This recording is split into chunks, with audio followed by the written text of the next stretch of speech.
Gilbert Hunt.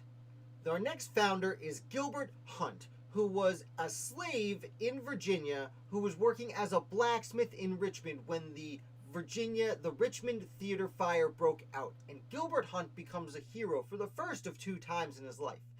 Gilbert Hunt, he's about 30 years old at this point, and he runs over when he sees the fire break out. He's not in the building. He's working in his shop. He runs over where the building's on fire, and he helps save the approximately a dozen women. It's said that it was a dozen. The number may vary, but he runs over, and there's a Dr. James McCaw in the second story helping women out the window.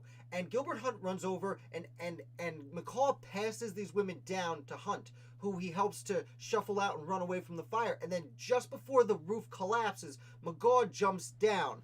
Hunt catches him, but he jumped from a second story, so McCaw does end up breaking his leg, it sounds like, but he drags McCaw to safety just as the building's collapsing.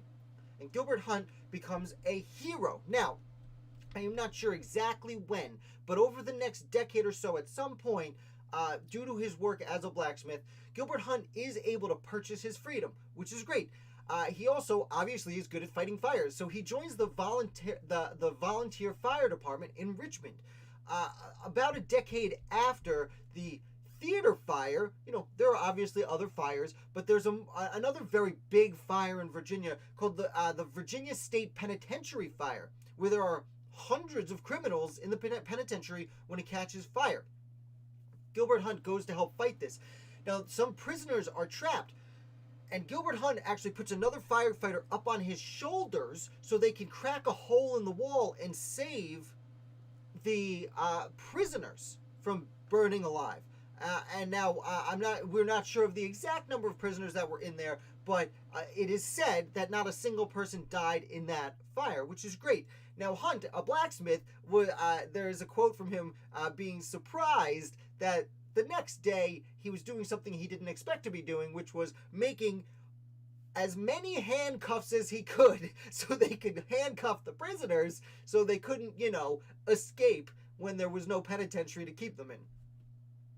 So now we move a little past the founding, but Hunt has a really interesting life. So I am going to continue past the American founding era. In 1829, Gilbert Hunt moves to Liberia. Now, just as a reminder, Liberia was the one and only American colony in Africa. And the reason they started this, there was a company started called the American Colonization Society.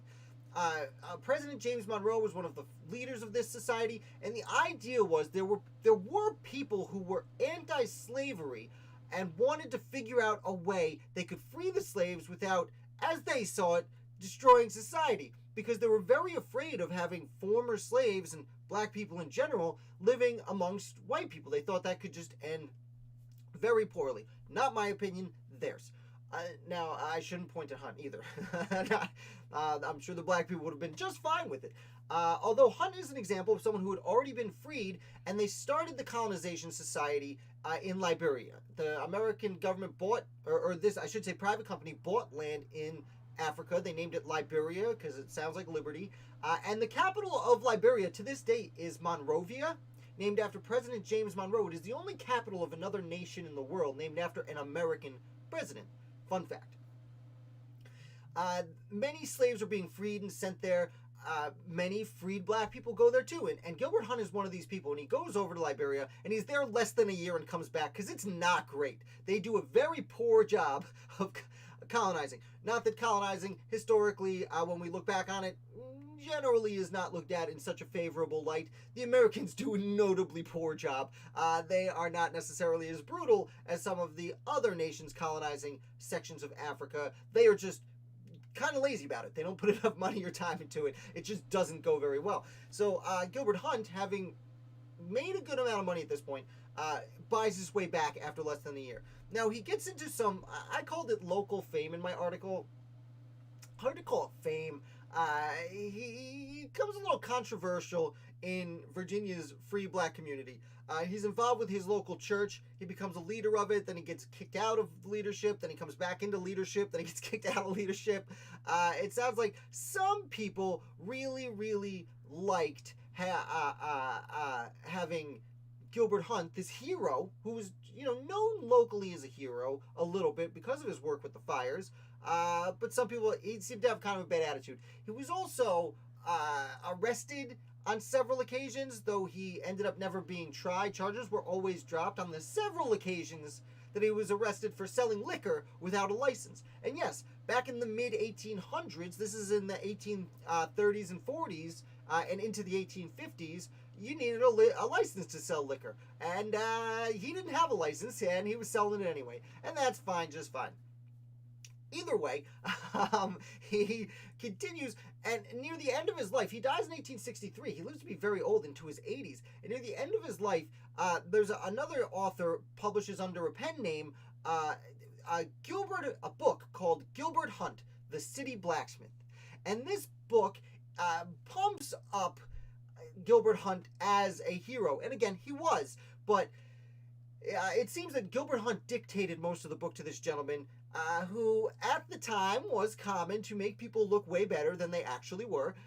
Again, he was a hero for many reasons. I'm not trying to insult Mr. Hunt here. But, for example, they try and sell books by saying, help this old man who's hard on money and doesn't have a lot.